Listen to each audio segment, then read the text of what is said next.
ሰላም ጤና ይስጥልን የተወደዳችሁ የቦርከና ሚዲያ ቤተሰቦቻችን የሰዓቱን ዜናዎች ይዘን ቀርበናል። አበይት ዜናዎችን እናስቀድማለን። በሰሜን ወሎ ዞን መርሳ ከተማ በተካሄደው ውጊያ ፋኖ ድል መቀዳጀቱን ገለጸ። በአማራ ክልል ሰሜን ወሎ ዞን ሀብሮ ወረዳ መርሳ ላይ በተካሄደ ከባድ ውጊያ ፋኖ ከፍተኛ ድል መቀዳጀቱን ገልጾ አገኘኋቸው ያላቸውን ድሎች በዝርዝር አስቀምጧል። ወደ እናንተ እናደርሳችኋለን። የኦሮሞ ፌዴራሊስት ኮንግረስ ኦፌኮ ከፖለቲካ ፓርቲነት ላለመሰረዝ በመጪው ምርጫ በአዲስ አበባ ውስጥና በአንዳንድ ጥቂት አካባቢዎች ብቻ እንደሚሳተፍ አስታወቀ። ኦፌኮ ማዕከላዊ ኮሚቴ አባላቱ አስቸኳይ ስብሰባ በማድረግ ስለ ሰባተኛው ዙር ጠቅላላ ምርጫ ተሳትፎ በተመለከተ አስቸኳይ ውሳኔ አሳልፈዋል። በዝርዝር እናደርሳችኋለን። ከአየር መንገድ ደህንነት ጋር በተያያዘ 1 ዓመት የታሰሩት እነ ጆን ዳንኤል እንዲፈቱ ተወሰነ። ከአየር መንገድ ደህንነት ጋር በተያያዘ ወንጀል ተከሰው ከ1 ዓመት በላይ በእስር ላይ የቆዩት እነ ዮሐንስ ዳንኤልን በተመለከተ የችሎት ውሎን ወደ እናንተ እናደርሳለን። ከውጭ ፕሬዝዳንት ዶናልድ ትራምፕ የሶማሊያ ዜጎች ከአሜሪካ ለቀው እንዲወጡ ትዕዛዝ አስተላለፉ። የአሜሪካው ፕሬዝዳንት ዶናልድ ትራምፕ እውነት ለመናገር በፖለቲካ ትክክል ላይሆን ይችላል፣ ነገር ግን ሶማሊያውያንን በእኛ ሀገር ማየት አንፈልግም ሲሉ ተደምጠዋል። ከባህር ማዶ በዝርዝር የምንመለከተው የሰዓቱ ዜናችን አካል ነው። ዜናዎቻችን በዝርዝር ወደ እናንተ እናደርሳለን። በቅድሚያ በሰሜን ወሎ ዞን መርሳ ከተማ በተካሄደው ውጊያ ፋኖ ድል መቀዳጀቱን ገለጸ። በአማራ ክልል ሰሜን ወሎ ዞን ሀብሮ ወረዳ መርሳ ላይ በተካሄደ ከባድ ውጊያ ፋኖ ድል እንደቀናው አስታውቋል። ከመርሳ ከተማ በቅርብ ርቀት ላይ በተካሄደው ውጊያ 20 ገደማ የመንግስት ኃይሎች ላይ እርምጃ መውሰዱን የአማራ ፋኖ ብሔራዊ ኃይል ምስራቅ አማራ ቀጠና ሚኒልክ እዝ ገልጸዋል። ወታደሮቹ ከመርሳ ከተማ በቅርብ ርቀት ልዩ ስሙ ጠዶት ተብሎ በሚጠራው አካባቢ በተደረገው ውጊያ በባለሽርጡ ክፍለ ጦር እርምጃ የተወሰደባቸው ናቸው ተብሏል። በፋኖ እርምጃ የተወሰደባቸው ከ16 በላይ የአገዛዙ ወታደሮች አስክሬናቸው በመርሳ አቧሬ ቅዱስ ገብርኤል ቤተ ክርስቲያን መቀበሩ ተሰምቷል። የኢትዮጵያ ኦርቶዶክስ ተዋሕዶ ሃይማኖት ተከታይ ያልሆኑ ወታደሮችን ጭምር በቤተ ክርስቲያኑ እንዲቀበሩ መደረጉን በማህበረሰቡ ዘንድ ቅሬታ አስነስቷል። መከላከያ ሰራዊት በውጊያ የተገደሉበትን ወታደሮች አስገድደው በቤተ ክርስቲያን እንዲቀበሩ ማድረጉ ተገልጿል። በኢትዮጵያ ኦርቶዶክስ ተዋሕዶ ቤተ ክርስቲያን ስርዓት ከእምነቱ ተከታይ ውጭ የሆነ ሰው በቤተ ክርስቲያኑ መካነ መቃብር ውስጥ መቅበር እየተከለከለ ነው። በአካባቢው ለተከታታይ 3 ቀናት በተካሄደው ውጊያ የአማራ ፋኖ ብሔራዊ ኃይል ምስራቅ አማራ ቀጠና ሚኒልክ እዝ ድል ማስመዝገቡን አስታውቋል። በውጊያው ድል የተቀዳጀው የአማራ ፋኖ ሚኒልክ እዝ በመንግስት ኃይሎች ላይ ስልታዊ ኦፕሬሽን በመፈጸም ነው ተብሏል። በውጊያው በርካታ ቁጥር ያላቸው የመንግስት ኃይሎች ሙትና ቁስለኛ መሆናቸውን እዙ አስታውቋል። በዚህ ውጊያ ከተገደሉት በተጨማሪ ቁጥራቸው በውል ያልታወቀ በርካታ ወታደሮች በመርሳ ሆስፒታል ሕክምና የተደረገላቸው እንደሚገኙ ታውቋል። በተመሳሳይ መልኩ ከቀናት በፊት በመርሳ ከተማ ዙሪያ ጠዶት ሚካኤል አካባቢ ላይ በተፈጸመ የደፈጣ ጥቃት በርካታ ወታደሮች ሙትና ቁስለኛ ሆነዋል ተብለዋል። በአካባቢው የሚንቀሳቀሰው የፋኖ ኃይል በመንግስት ወታደሮች ላይ ተደጋጋሚ የደፈጣ ጥቃት መፈጸሙን አስታውሷል። በአካባቢው የተሰማራው የመከላከያ አዛዦች መከላከያ ሰራዊቱ ሲዋጋ እናንተ በቂ ገዛ አላደረጋችሁም በሚል 4 የሚሊሻ አባላትን እንዲረሸኑ ማድረጋቸው ተሰምቷል። በርካታ የሚሊሻ አባላት ደግሞ በዚሁ ጉዳይ ለእስር መዳረጋቸው የተገለጸ ሲሆን በዚሁ ጉዳይ አካባቢው ውጥረት ላይ እንደሚገኝ ተመላክቷል። በተመሳሳይ በዚያው በራያ ቀጠና ቆቦ ወረዳ ተኩለሽ ላይ ትላንት ከባድ ውጊያ ሲደረግ መዋሉ ተሰምቷል። ተኩለሽ ላይ በተካሄደው ውጊያ በፋኖ በኩል ድል እንደቀናው ሚኒልክ እዝ የገለጸ ሲሆን የፋኖ ኃይሎች በድንገት በመከላከያ ካምፕ ላይ በፈጸሙት ጥቃት ከሙትና ቁስለኛ በተጨማሪ በርካታ የመንግስት ኃይሎች በምርኮ መያዛቸውን እዙ ገልጸዋል። በደቡብ ወሎና ሰሜን ሸዋ አዋሳኝ አካባቢዎች በሁለቱ ቀጠና የፋኖ ኃይሎች የተቀናጁበት ውጊያ እየተካሄደ መሆኑ ተሰምቷል። የሸዋና ወሎ ቀጠና ፋኖ ኃይሎች የተቀናጁበት ውጊያ በተለያዩ የደቡብ ወሎ አካባቢዎች እየተካሄደ መሆኑን ቦርከና ከስፍራው ከደረሱት መረጃዎች መመልከት ችሏል። የኦሮሞ ፌዴራሊስት ኮንግረስ ከፖለቲካ ፓርቲነት ላለመሰረዝ በመጪው ምርጫ በአዲስ አበባ ውስጥና በአንዳንድ ጥቂት ቦታዎች ብቻ እንደሚሳተፍ አስታወቀ። የኦሮሞ ፌዴራሊስት ኮንግረስ ኦፌኮ ማዕከላዊ ኮሚቴ አባላት አስቸኳይ ስብሰባ በማድረግ ስለ 7ኛ ዙር ጠቅላላ ምርጫ ተሳትፎን በተመለከተ ውሳኔ አሳልፈዋል።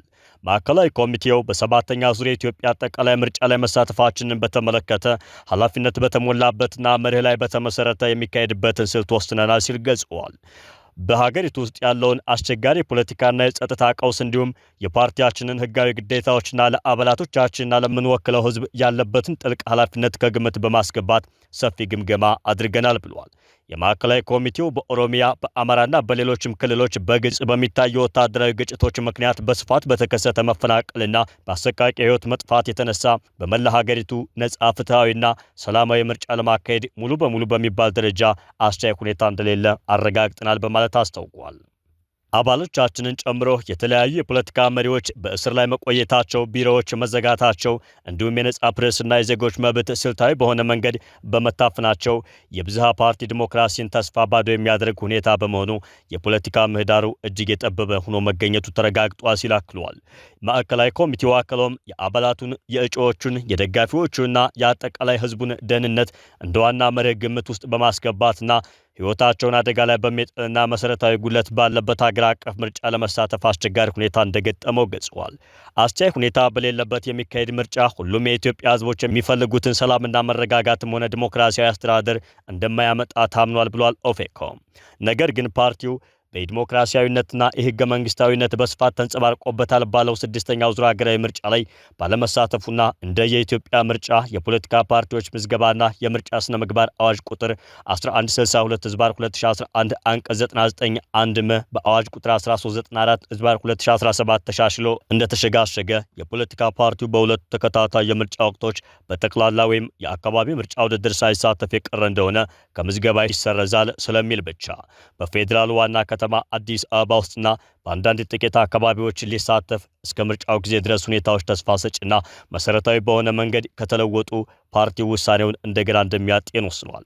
ኦፌኮ በመጪው አጠቃላይ ምርጫ ምሳሌያዊና ስልታዊ ተሳትፎ የተሰኘ ስትራቴጂን በመከተል በአዲስ አበባ የምርጫ ክልሎች ላይና የደህንነቱ ሁኔታ በምርጫ ለመሳተፍ አስቻይ መሆኑን የስራ አስፈጻሚው ገምግሞ በሚያጸድቃቸው የምርጫ ክልሎች ብቻ እጩዎች እንደሚያቀርብ ገልጸዋል። በዚህ ወር መጀመሪያ ላይ የኦሮሞ ፌዴራሊስት ኮንግረስ ኦፌኮና የኦሮሞ ነጻነት ግንባር ኦነግ የኦሮሚያ ክልል መንግስት ጸጥታን ጨምሮ በተለያዩ ጉዳዮች እንዲያወያያቸው ጥያቄ አቅርበው ነበር።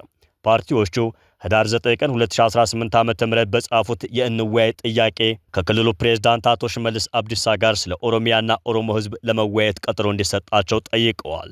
የኦሮሞ ፌዴራሊስት ኮንግረስ ሊቀመንበር ፕሮፌሰር መራራ ጉዲና የውይይቱን አጀንዳ በዝርዝር ይሁንታን ካገኙ በኋላ እንደሚገልጹ ጠቅሰው በጥቅሉ በኦሮሚያ ክልል አሁናዊ ሁኔታ ተጨባጭ ሁኔታዎች ላይ ለመወያየት እቅድ እንዳላቸው ጠቁመዋል።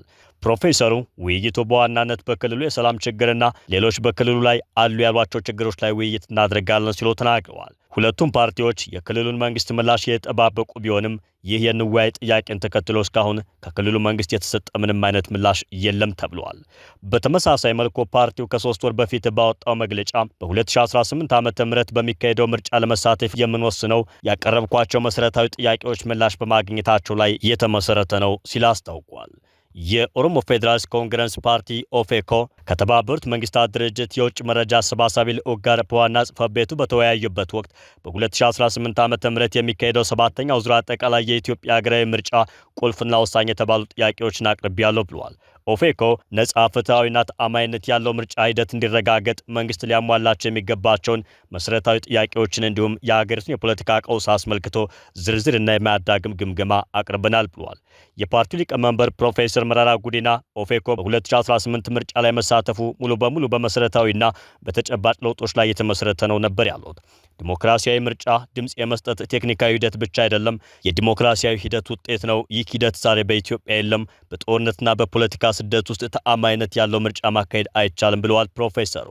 በኦሮሚያና በመላው ኢትዮጵያ ሰላም፣ በክልሉ ያለውን አውዳሚ ግጭት ለማስቆም በመንግስት ኃይሎችና በኦሮሞ ነጻነት ሰራዊት ኦነሰ መካከል በዓለም አቀፍ ታዛቢዎች የሚረጋገጥ አፋጣኝ የተኩስ አቁም ስምምነት እንዲደረግ ጠይቋል።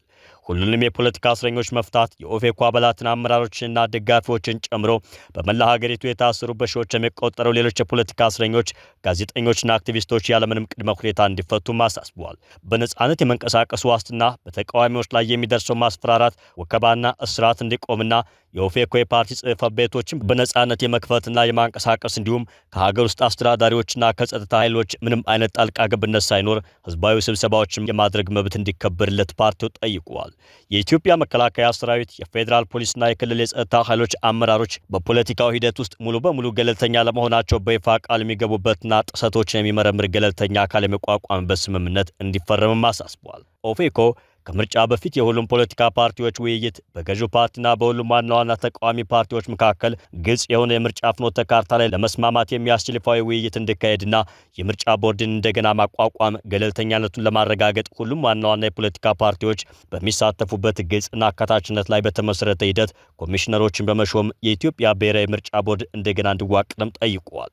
አሁን በስራ ላይ ያለውንና አሸናፊ ሁሉን የሚወስድበትን የአብላጫ ድምፅ የምርጫ ስርዓት መሰረታዊ በሆነ መልኩ በመከለስ ሁሉም ማህበረሰቦችና የፖለቲካ ቡድኖች በፓርላማ ውስጥ ፍትሐዊ ውክልና እንዲኖራቸው ለማድረግ ወደ ተመጣጣኝ ውክልና የምርጫ ሂደት እንዲሸጋገር የጠየቀው ኦፌኮ ገዢው ብልጽግና ፓርቲ በመገናኛ ብዙሃን ላይ ያለውን የበላይነት በማስቀረት ሁሉም የተመዘገቡ የፖለቲካ ፓርቲዎች በመንግስት ሚዲያዎች ላይ ፍትሐዊና እኩል የአየር ሰዓት እንዲያገኙ የሚያስችል በገለልተኛ አካል የሚመራ ህጋዊ ማዕቀፍ እንዲዘረጋ ሲሉ አስረድተዋል። በሂደት ላይ ያለው ብሔራዊ ምክክር ሁሉንም የፖለቲካና የትጥቅ ቡድኖችን ያካተተ እንዲሆንና እንደ ፌዴራሊዝም እና የራስን ዕድል በራስ የመወሰን ባሉ መሰረታዊ ጉዳዮች ላይ የሚያስተላልፋቸው ውሳኔዎች አስገዳጅ እንዲሆኑ ማድረግ የሚሉትን ጥያቄዎች በይፋ አቅርበዋል። ኦፌኮ በ2018 ምርጫ ለመሳተፍ የሚያደርገው ውሳኔ እነዚህ መሰረታዊ ያላቸው ጥያቄዎች ምላሽ በማግኘታቸው ላይ የተመሰረተ እንደሆነ በይፋ አስታውቋል። ነገር ግን ዛሬ ባወጣው መግለጫ ደግሞ በምርጫ ቦርድ ላለመሰረዝና ወደፊት ህልውናው እንዳይከትም ለማስቀጠል ሲል በአዲስ አበባና በተወሰኑ የምርጫ ክልሎች ላይ ብቻ ለመሳተፍ ወስነዋል። ከአየር መንገድ ደህንነት ጋር በተያያዘ 1 ዓመት የታሰሩት እነ ጆን ዳንኤል እንዲፈቱ ተወሰነ። ከአየር መንገድ ደህንነት ጋር በተያያዘ ወንጀል ተከሰው ከ1 ዓመት በላይ በስር የቆዩት እነ ዮሐንስ ዳንኤል ከስር እንዲፈቱ ትዕዛዝ ተሰጥቷል። የፌዴራል ከፍተኛ ፍርድ ቤት አንደኛ ልዩ ከባድ ወንጀል ችሎት ከኢትዮጵያ አየር መንገድ ደህንነት ጋር በተያያዘ የተከሰሱት እነ ዮሐንስ ዳንኤል ወይም ጆን ዳንኤል በስርዓት እንዲቀጡ ወስኖ የታሰሩት በቂ ስለሆነ ከእስር እንዲፈቱ ትዕዛዝ ሰጥቷል። የፍትህ ሚኒስቴር የተደራጁና ድንበር ተሻጋሪ ጉዳዮች አቃቤ ሕግ በጆን ዳንኤል፣ አማኑኤል መውጫና ናትናኤል ወንዶሰን፣ ኤልያስ ድሪባና ይዲዲያ ነጻነት ላይ ነሐሴ 16 2016 ዓ.ም የአየር መንገድ ክስተት ጋር በተያያዘ እንደከሰሳቸው ይታወሳል። በወቅቱ ከአዲስ አበባ ወደ መቀለ ከተማ ለመጓዝ አውሮፕላኑ ለበረራ ዝግጁ ቢሆንም የአየር ሁኔታ ለበረራ አዳጋች በመሆኑ በረራው ተሰርዞ ነበር። ይሁን እንጂ እነ ጆን ዳንኤል ሲነገራቸው በረራው በግድ መደረግ አለበት አንወርድም በማለት ቀሪ ተሳፋሪዎችም እንዳይወርዱ በመከልከል አሳድመዋል በሚል በዝርዝር ጠቅሶ ክስ አቅርቦባቸዋል። አቃቤ ሕግ በአንደኛ ተከሳሽ ጆን ዳንኤል ላይ ሶስተኛ ክስ የኮምፒውተር ወንጀል በመተላለፍ ክስተቱን ቲክቶክ በተባለ ማህበራዊ ሚዲያ በተንቀሳቃሽ ምስል ቀርጾ በቀጥታ ስርጭት ማስተላለፍ የሚል ክስ አቅርቦበት ነበር። ተከሳሾቹ በተከሰሱበት የህግ አንቀጽ ጥፋተኛ የተባሉ ሲሆን ችሎቱ በዛሬው ዕለት የአቃቤ ሕግን የቅጣት ማክበጃና የተከሳሾችን የቅጣት ማቅለያ መርምሮ ውሳኔ አሳልፈዋል። ተከሳሾቹ የተከሰሱበት የህግ አንቀጽ ቀላል እስራትን የሚያስከትል በመሆኑ አንደኛ ተከሳሽ በ1 ዓመት ከ4 ወር፣ ሁለተኛ፣ ሶስተኛና አራተኛ ተከሳሾች ደግሞ በ8 ወር እንዲሁም አራተኛ ተከሳሽ በ10 ወር እስራት እንዲቀጡ ወስነዋል። በመሆኑም ተከሳሾቹ በእስር ላይ የቆዩበት ጊዜ ተሰልቶ እንዲፈቱ የፌዴራል ከፍተኛ ፍርድ ቤት አንደኛ ልዩ ከባድ ወንጀል ችሎት ውሳኔ አሳልፏል። ተከሳሾቹ በእስር ላይ ከ1 ዓመት በላይ ቆይተው የተጣለባቸውን ቅጣት እየጨረሱ በመሆኑ በቅርቡ ከእስር እንደሚፈቱ ይጠበቃል። ከውጭ ፕሬዝዳንት ዶናልድ ትራምፕ የሶማሊያ ዜጎች ከአሜሪካ ለቀው እንዲወጡ ትዕዛዝ አስተላለፉ። የአሜሪካው ፕሬዝዳንት ዶናልድ ጄ ትራምፕ እውነት ለመናገር በፖለቲካ ትክክል ላይሆን ይችላል፣ ግን ሶማሊያውያንን በእኛ ሀገር ማየት አልፈልግም ሲሉ ተደምጠዋል። እነሱ ማለትም የሶማሊያ ዜጋዎች በእኛ ሀገር ላይ የጨመሩት ነገር የለም፣ በአጋጣሚ ሀገራቸው ደግሞ ጥሩ ሁኔታ ላይ አይደለችም ብለዋል። የትራምፕ አስተዳደር የኢሚግሬሽንና ጉምሩክ አስፈጻሚ ቢሮ ሰነድ አልባ ሶማሊያውያን ላይ ምርመራ እንዲጀምር ትዕዛዝ አስተላልፈዋል። ቢሮው በተለይ የሶማሊያ ዜጋዎች በስፋት ይኖርበታል በሚባለው የሚኒሶታ ከተማ ኢላማ ማድረጋቸው ተገልጿል። ፕሬዝዳንት ዶናልድ ትራምፕ የሶማሊያ ስደተኞች በአሜሪካ እንደማይፈለጉ በመግለጽ ወደ መጡበት መመለስ አለባቸው፣ ሀገራቸውም ጥሩ ያልሆነችው በእነሱ ምክንያት ነው ብለዋል። በካቢኔት ስብሰባ ላይ እውነቱን ለመናገር በሀገራችን አሜሪካ እንዲኖሩ አልፈልግም ብለዋል ትራምፕ። የኢሚግሬሽን ባለስልጣናት በሚኒሶታ ሰፊ የሶማሌ ማህበረሰብ ውስጥ ዘመቻ እያቀዱ ስለመሆናቸው እየተነገረ ባለበት ጊዜ ነው ትራምፕ ይህንን ዜጎችን የሚያጣጥል አስተያየት የሰጡት ተብሏል። የጋራ ከተማ ወይም ትዊን ሲቲስ የሚባሉት ሚኒያፖሊስና ሴንት ፖል የተባሉት በዓለም ላይ ካሉት ትላልቅ የሶማሌ ማህበረሰቦች መካከል ዋነኛ መገኛ ናቸው። ሀገር ለመባል በማትበቃው ሶማሊያ ምንም የላቸውም፣ እርስ በርሳቸው እየተገዳደሉ ይኖራሉ፣ ምንም መዋቅር የለም ብለዋል። ለኮንግረስ ለመመረጥ የመጀመሪያዋ ሶማሊያዊት አሜሪካዊት ተወካይ የሆኑትን ዲሞክራቷን ኢልሃን ኦማርን ተችተዋታል። ሁልጊዜ እመለከታታለሁ ያሉት ትራምፕ ኢልሃን ኦማር ሁሉንም ሰው ትጠላለችና ብቁ ያልሆነች ሰው እንደሆነች እገነዘባለሁ ብለዋል። ኢልሃን ለትራምፕ በሰጠችው ምላሽ በእኔ ላይ ያለውን አመለካከት እረዳለሁ፣ ግን አስፈሪ ነው፣ በጣም እርዳታ ያስፈልገዋል ብላለች። ባለስልጣናት እንዳሉት ከሆነ በዚህ ሳምንት ኦፕሬሽኑ የሚጀመር ሲሆን በመቶዎች የሚቆጠሩ ሰዎች ኢላማ እንደሚደረጉ ጠቁመዋል። የትራምፕ አስተዳደር ባለፈው ሳምንት በዋሽንግተን ዲሲ 2 የብሔራዊ ዘብ አባላት ላይ ጥቃት ከተከፈተ በኋላ በስደተኞች ላይ የሚያደርገውን ዘመቻ አጠናክሮ ቀጥሎበታል። ባለፈው ሳምንት ትራምፕ በማህበራዊ ሚዲያ ገጻቸው ላይ በሚኒሶታ ለሚኖሩ የሶማሊያ ነዋሪዎች የሚደረገው ጊዜያዊ ጥበቃ ለማቆም አቀዳቸውን ገልጸዋል። ውድ የቦርከና ሚዲያ ቤተሰቦቻችን የሰዓቱ ዜናዎቻችን ተጠናቀቁ። ጤና ይስጥልን።